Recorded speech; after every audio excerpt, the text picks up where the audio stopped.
తెలంగాణలో కాంగ్రెస్ ప్రజా పాలనతో ప్రజలలో రోజు రోజుకి మరింత ఆదరణ పెరుగుతోంది. రోజు రోజుకి మారుతున్న రాజకీయ పరిణామాలు, ఉద్యమంలో రాజకీయ పార్టీల పాత్ర, అసెంబ్లీ ఎన్నికల పరాజయం తర్వాత రాష్ట్రంలో బీఆర్ఎస్, బీజేపీ ఎలా మార్పు చెందుతుంది? రాష్ట్రంలో పార్టీ ఫిరాయింపులపైన రాజకీయ వేడి కాకరేపుతున్న రాజకీయ వాతావరణం. ఇక 2014లో తెలంగాణ ప్రత్యేక రాష్ట్రంగా ఏర్పాటైన తర్వాత అనేక మార్పులు జరిగాయి. 2024 అసెంబ్లీ ఎన్నికల్లో కాంగ్రెస్ పార్టీ గెలిచాక తెలంగాణ రాజకీయాల్లో రేవంత్ రెడ్డి పేరు ఒక సంచలనంగా మారింది. రాష్ట్ర ఆవిర్భావం తర్వాత ఎక్కడో అట్టడుగు పడిపోయిన కాంగ్రెస్ పార్టీని అగ్రభాగాన నిలపడంలో రేవంత్ పాత్ర ఎంతో కీలకమనే చెప్పాలి.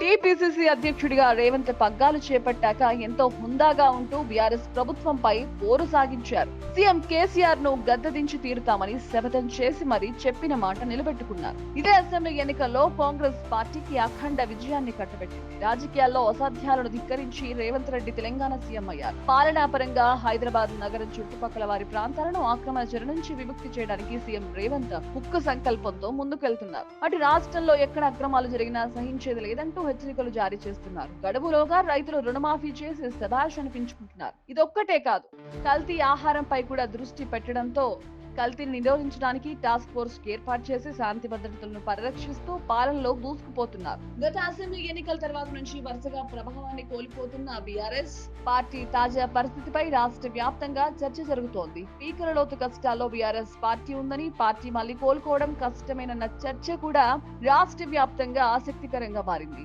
తెలంగాణ రాష్ట్ర సాధన కోసం ఉద్యమ పార్టీగా వచ్చిన టీఆర్ఎస్ పార్టీ 10 ఏళ్లు వెలిగి ప్రస్తుతం ఎదుర్కొంటున్న తాజా పరిస్థితి నుంచి గట్టెక్కే మార్గం ఉందా అన్న అంశం కూడా ప్రస్తుతం ఆసక్తికరంగా మారింది. తెలంగాణలో కాంగ్రెస్, బీఆర్ఎస్ ల అదృష్టాలు హెచ్చుతగ్గులకు లోనవుతున్నప్పటికీ ఎన్నికలలో బీజేపీ తన అదృష్టాన్ని క్రమంగా మెరుగుపరుచుకుంది.